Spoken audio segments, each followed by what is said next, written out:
સમાચારમાં આગળ વાત કરીશું ગીર સોમનાથ ખાતે યોજાયેલી 69મી રાષ્ટ્રીય કક્ષાની હેન્ડબોલ સ્પર્ધામાં ગુજરાત ટીમ ચેમ્પિયન બની હતી, જ્યારે પંજાબની ટીમ રનર્સઅપ રહી હતી। સ્પર્ધા બાદ પંજાબની ટીમની કેપ્ટન સિમન કૌરે આયોજન અંગે પોતાના અનુભવ વ્યક્ત કરતા રાજ્ય સરકાર અને વહીવટીતંત્રનો આભાર વ્યક્ત કરવામાં આવ્યો હતો।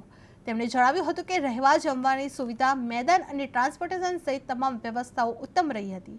ગીર સોમનાથ જિલ્લામાં પ્રથમ વખત રાષ્ટ્રીય કક્ષાની આ સ્પર્ધા યોજાઈ હોવા છતાં આયોજન પ્રશંસનીય રહ્યું હતું, જે ખેલાડીઓએ સોમનાથ મહાદેવના સરળ દર્શન કર્યા હતા હોવાનો પણ આનંદ વ્યક્ત કરવામાં આવ્યો હતો।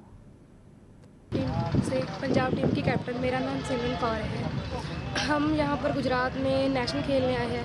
यहाँ का एक्सपीरियंस बहुत ही बढ़िया था। यहाँ की ग्राउंड, यहाँ की स्टे बहुत अच्छी थी। आने जाने का बस का प्रोग्राम भी बहुत बढ़िया था।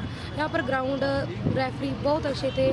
कोई किसी के साथ कोई अन्याय नहीं होया, सब बहुत बढ़िया चल रहा है। हम फाइनल खेल के हमने सेकंड पोजीशन हासिल की है, तो हमें बहुत बढ़िया लगा। वो हमारा हार्ड लक है, हम कुछ गलतियों के कारण हम सेकंड रह गए। हमारी साल की मेहनत है, बहुत अच्छी लगी। हम फिर से कोशिश करेंगे कि फिर से आएँ यहाँ पर, फिर से नेशनल हो, हम यहीं खेलें। इसका ग्राउंड बहुत बढ़िया था। इसमें पूरी सोमनाथ हम दर्शन करने गए, बहुत लोग आते हैं। हमारा सौभाग्य है कि हमने सोमनाथ जी के दर्शन किए। लोग बहुत दूर दूर से आते हैं। गुजरात में नेशनल के कारण हमें सोमनाथ जी के दर्शन करने के लिए भी मिले। स्टे बहुत अच्छी थी, नहीं तो कहीं जाते हैं स्टे बहुत होती है, मुश्किल होती है।